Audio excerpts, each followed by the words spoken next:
ছাত্র জনতার অভ্যুত্থানে আওয়ামী লীগ সরকারের ক্ষমতাচ্যুতির 1 মাস পূর্ণ হল আজ বৃহস্পতিবার 5 সেপ্টেম্বর। এ উপলক্ষে অভ্যুত্থানের শহীদ ও আহতদের স্মরণে আজ শহীদি মার্চ কর্মসূচি পালনের ঘোষণা দিয়েছে বৈষম্য বিরোধী ছাত্র আন্দোলন। গতকাল বুধবার দুপুরে ঢাকা বিশ্ববিদ্যালয়ের ছাত্রশিক্ষক কেন্দ্রে টিএসসি এক সংবাদ সম্মেলনে এই কর্মসূচি ঘোষণা করে বৈষম্য বিরোধী ছাত্র আন্দোলন তাদের পক্ষ থেকে সকলকে এই শহীদি মার্চ পালনের আহ্বান জানানো হয়।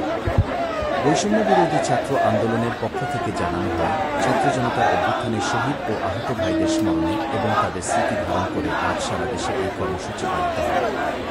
সেখানে আহত এবং শহীদদের অভিভাবকদেরকেও অংশগ্রহণ করার আহ্বান জানান সম্মেলনে। বৈষম্য বিরোধী ছাত্র আন্দোলন জানায়, আজ দুপুর 3টায় ঢাকায় শহীদি মার্চ শুরু হবে ঢাকা বিশ্ববিদ্যালয়ের রাজু ভাস্কর্যের সামনে থেকে।